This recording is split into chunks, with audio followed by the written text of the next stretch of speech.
Cary Arts Center sits at the end of Academy Street on Dry Avenue in Cary, North Carolina. Its red brick and white column exterior, surrounded by trees and sculptures on display. Though many pass by this building on a day-to-day basis as it stands near the heart of the city, some may not know the deep historical significance this site has held to the town of Cary and its continued influence on the community. Lyman Collins, Cultural Arts Manager for the town of Cary, speaks of the history of this site. This particular building was built in 1939.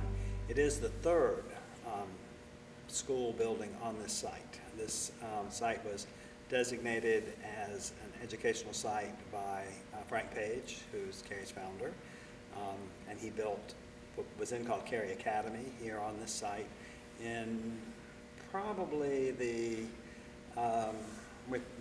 1870s, early on.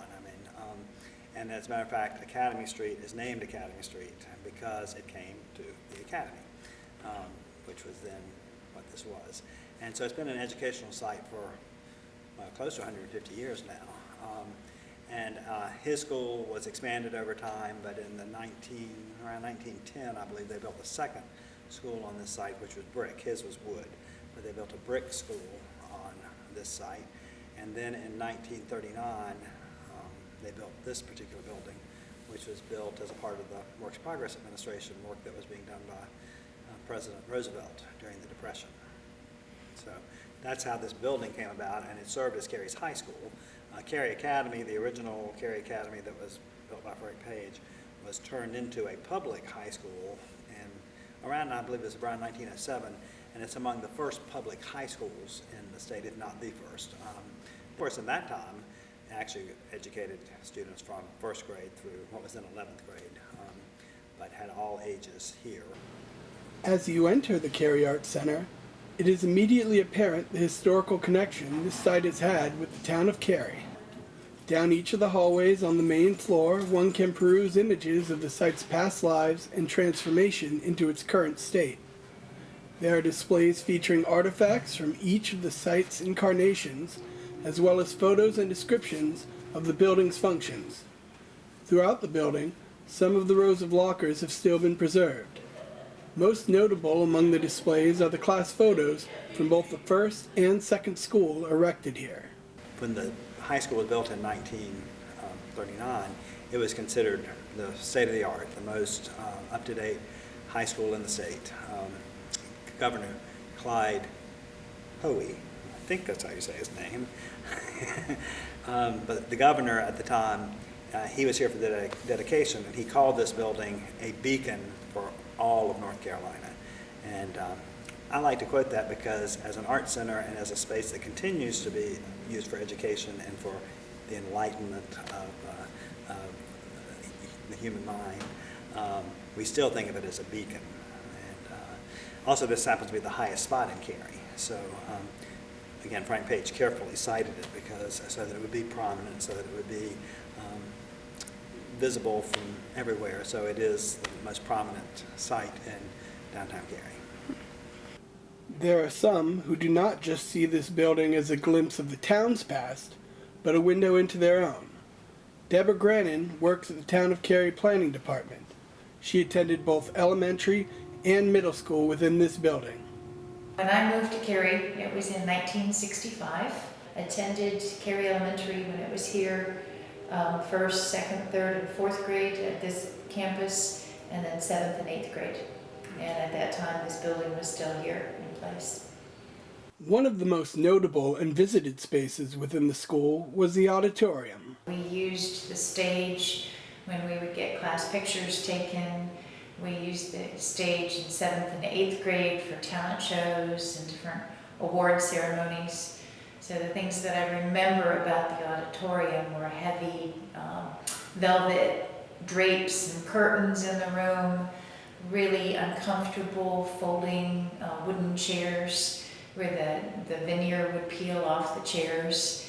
There was still this feeling that it was a very grand space and had a little mystery about it because it was an old-fashioned auditorium. And then several years later, I remember when my daughter went to school here, This would have been in the 80s. I remember the room had been transformed to being a media center. And I hadn't seen it in many years because I'd moved away, lived in New York City for a number of years. And the magic was sort of gone. It was a nice space as a media center, a library, but there was no auditorium anymore. There was no theater anymore. So it was sort of sad. The stage was still there, but the walls of the stage were lined with bookcases, and it was kind of an interesting space, but it was definitely showing a lot of wear and tear. The room was starting to get very musty and mildewed, and then they ripped all the media center stuff out, and the room was just this big cavernous space that was reminiscent of a theater, but it had this subfloor that had been put in that was very, very echoey. It is in this form in 2001 that the Cary Players Community Theater, a theatrical group in which Deborah Grannon has acted, directed, and is currently on the board of directors of, would first use the auditorium as a theatrical venue. By 2012, when the Cary Arts Center first opened, the auditorium had been largely disassembled and reconstructed into a fully furnished state-of-the-art theater. A large fly tower had been built onto the top of where the stage first stood to house backgrounds and curtains and supply a catwalk above the stage in order to accommodate full theatrical productions. Dan Marchenko, founder of the Cary Players Community Theater, speaks about the Cary Players' history. Been doing this since 2001. We're coming up on our 50th production,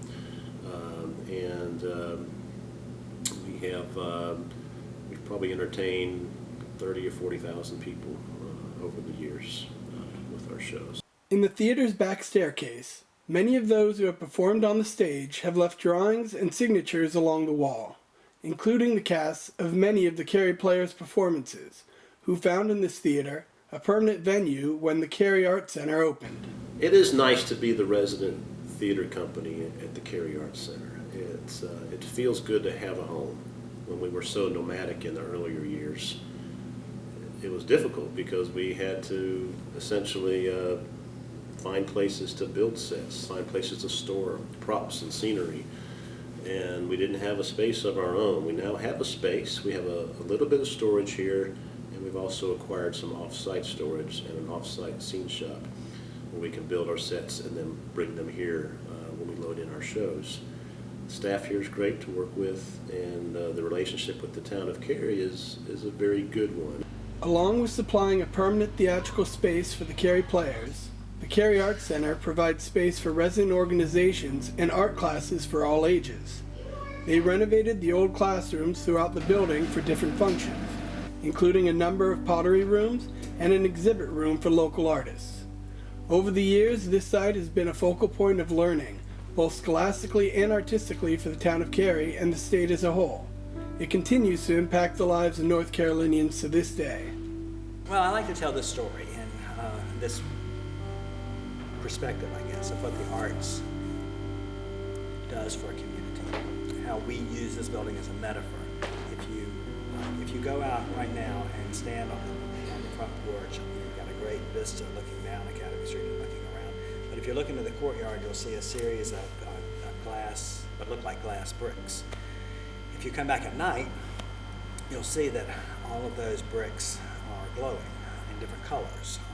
So what I hope happens is that people come into this space, they come through it, and they experience things. They either see a play here, or they hear some music here, or they take a class here, and it's transformative. It makes them either see things a different way, or it makes them hear things a different way, or it gives them a skill that they can use in a different way, but it's transformative because I believe the arts are transformative. And you have a very visual evidence of that. You come in through that plaza at the front of the building, and it's one way enough, and you leave later in the evening, it's different, and it's transformed. So that, as I said, to me is a metaphor for how it's a visual manifestation of how transformative the arts can be. And so I leave you with that.